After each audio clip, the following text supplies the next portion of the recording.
This story on the attack of Nancy Pelosi's husband, Paul Pelosi, is getting weirder and stranger by the day. Just take a look at this clip. This was during NBC's Meet the Press. And there seems to be a hint that there was a third person in the house.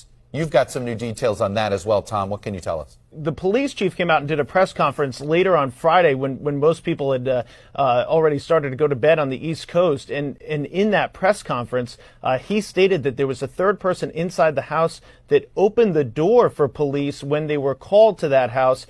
You have this maniac dude with a hammer. You have Paul Pelosi, and then now some unnamed third person that opened the door when cops got there. Then there's the reporting on how Paul Pelosi made his 911 call, that he had to use the bathroom. And so the guy that broke into the house to hurt him then said, go ahead, go use the bathroom by yourself. And then on top of that, there was initially reports saying that when they arrested the assailant, he was in his underwear. And then that journalist issued a retraction and said, actually, my sources don't confirm that.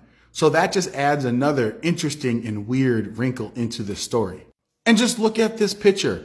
How did he break into the house when there's glass being pushed outwards? That doesn't make any sense. You know, we've done an analysis on DePepe's social media and blog posts over the years. Both law enforcement, our analysis, kind of the same in this regard, that he had some fringe left-wing views, some fringe right-wing views. Anyone that knows politics knows that you never let a good crisis go to waste. But the only narrative that you're hearing from the corporate mainstream media is that this man is proof that the MAGA extremist Republicans are dangerous to America. Myself personally, I'm not much of a conspiracy person.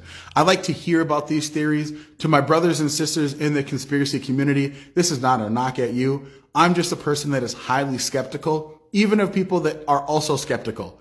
It's like you have a very high burden of proof to have to prove something to me, but I'm always willing to hear what you have to say.